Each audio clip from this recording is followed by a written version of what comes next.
Assalamualaikum warahmatullahi wabarakatuh. Selamat pagi anak-anakku semua. Mudah-mudahan di pagi ini kamu sehat walafiat. Sebelum mulai pelajaran, marilah kita berdoa terlebih dahulu. Berdoa mulai.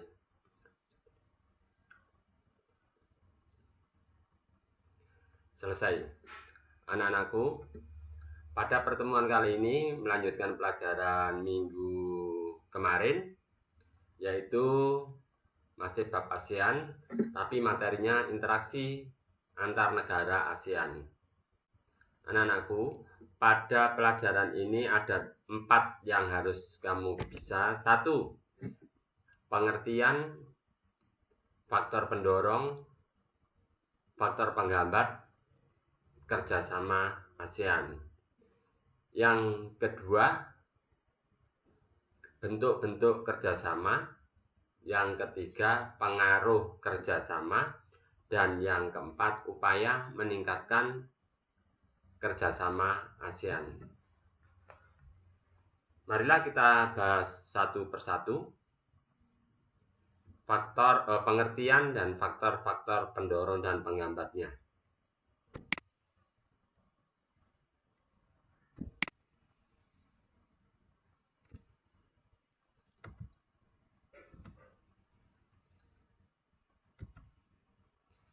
Pengertian daripada kerjasama adalah menjalin hubungan antara dua negara atau lebih demi mencapai suatu kesepakatan bersama.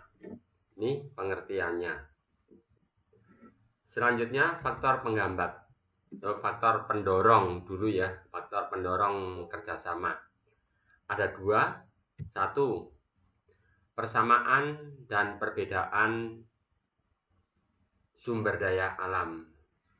Dengan adanya persamaan dan perbedaan ini, maka terjadilah kerjasama antar anggota-anggota ASEAN. Jadi, negara yang mempunyai persamaan atau perbedaan itu mendorong terjadinya kerjasama. Contoh, nah ini, negara-negara penghasil minyak di seluruh dunia bergabung menjadi satu yang diberi nama OPEC. Ya. Kemudian, kalau di negara ASEAN, perbedaan sumber daya pangan juga melahirkan kerjasama. Indonesia menghasilkan pertanian diekspor ke Singapura. Indonesia kekurangan padi menimbulkan kerjasama dengan Thailand dan sebaliknya. Faktor yang kedua yaitu persamaan dan perbedaan letak. Ya.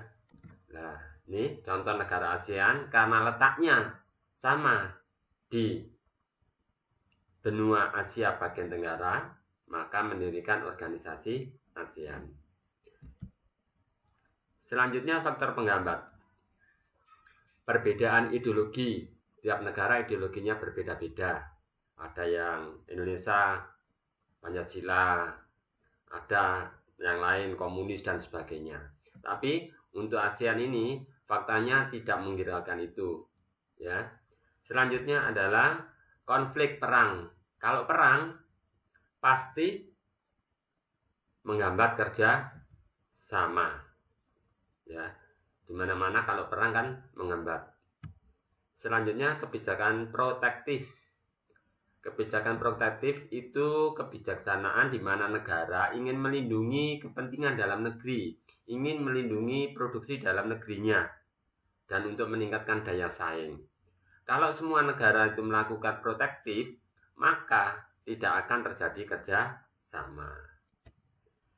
Dan perbedaan kepentingan. Kalau kepentingannya berbeda, maka tidak akan terjadi kerja sama.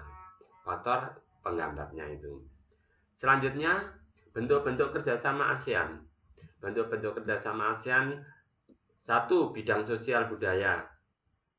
Bidang sosial budaya ini bertujuan untuk terciptanya kerukunan dan kemajuan bersama. Nah, kerjasama ini di ASEAN dilaksanakan oleh suatu badan kecil yang dinamakan COST, Committee on Social Development.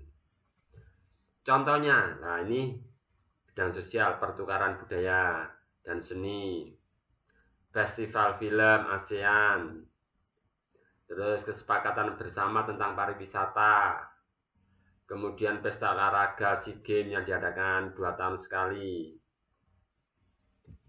Bidang politik dan keamanan. Tujuannya adalah untuk menciptakan keamanan dan stabilitas perdamaian antara negara-negara ASEAN. Ini telah disepakati satu yang dinamakan Job Fund, daerah bebas dari negara-negara lain. Terus CNVF, nah itu kawasan bebas nuklir di ASEAN. Jadi di ASEAN tidak boleh ada nuklir. Contoh-contoh lain bidang politik dan keamanan adalah itu, ya, pemberantasan teroris. 2. Pertemuan Menteri Pertahanan menyelesaikan sengketa laut Cina Selatan. Ini yang telah dilalui. Selanjutnya bidang pendidikan, tujuannya untuk meningkatkan kualitas pendidikan di negara-negara ASEAN. Yang telah dilalui ini ASEAN Council of Teachers. Nah, ini adalah perkumpulan guru-guru se-ASEAN. Penawaran beasiswa pendidikan, Olimpiade, ini contoh bidang pendidikan. Selanjutnya, pengaruh terhadap kehidupan ekonomi. Pengaruh terhadap kehidupan ekonomi, nih, para pemimpin ASEAN telah sepakat untuk membentuk pasar tunggal Asia yang sekarang disebut dengan MEA, Masyarakat Ekonomi ASEAN. Jadi ini merupakan pasar. Jadi kalau merupakan pasar itu jual beli barang antar anggota ASEAN itu mudah sekali. MEA juga termasuk lapangan kerja, sehingga ada pertukaran tenaga kerja dari Indonesia ke Singapura, ke Malaysia, dan sebaliknya. Pengaruh kehidupan sosial.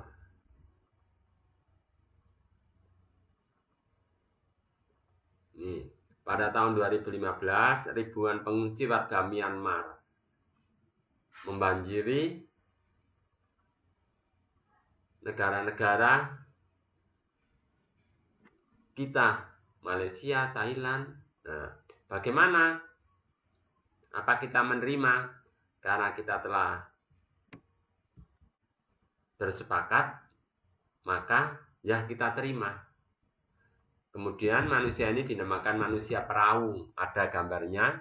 Silakan kamu lihat di halaman 50. Terus yang baru-baru ini pengungsi dari Rohingya, dari Bangladesh juga sama. Pengaruh kehidupan budaya yang telah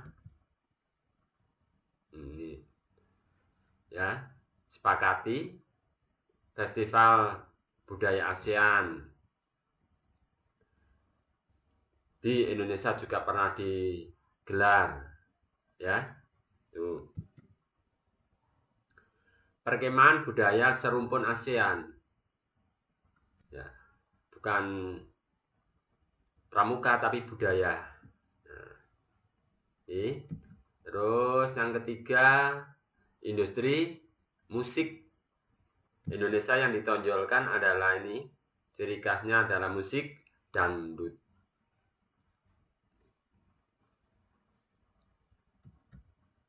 Pengaruh politik. Pengaruh politik, beberapa kasus yang jadi sorotan saat ini. Sengketa perbatasan, ya.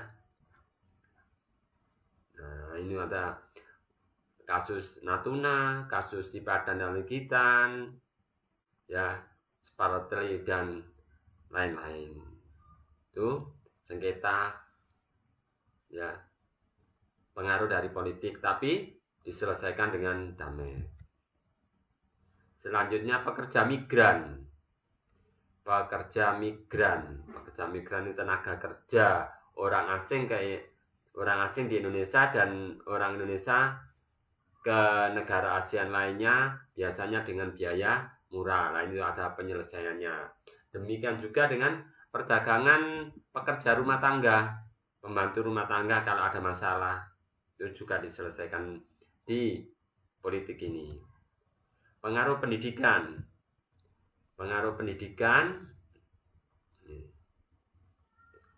Pendidikan di ASEAN memang mengalami ketimpangan. Ya.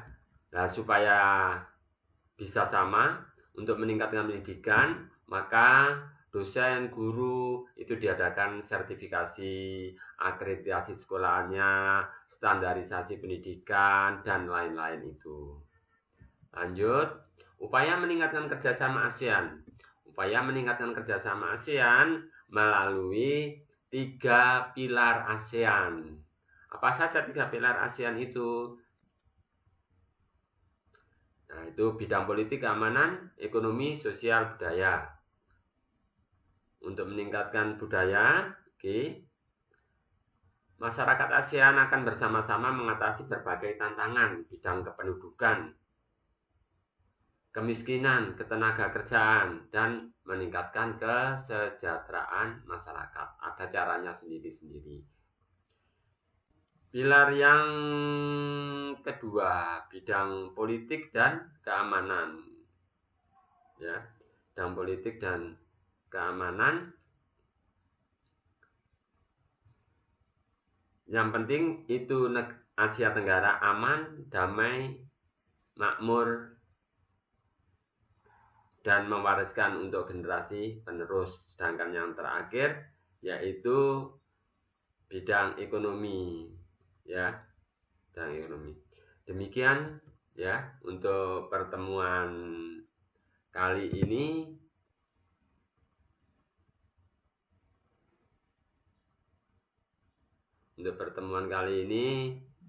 Dan saya tidak memberi tugas, cuma materi saja, tugasnya minggu depan.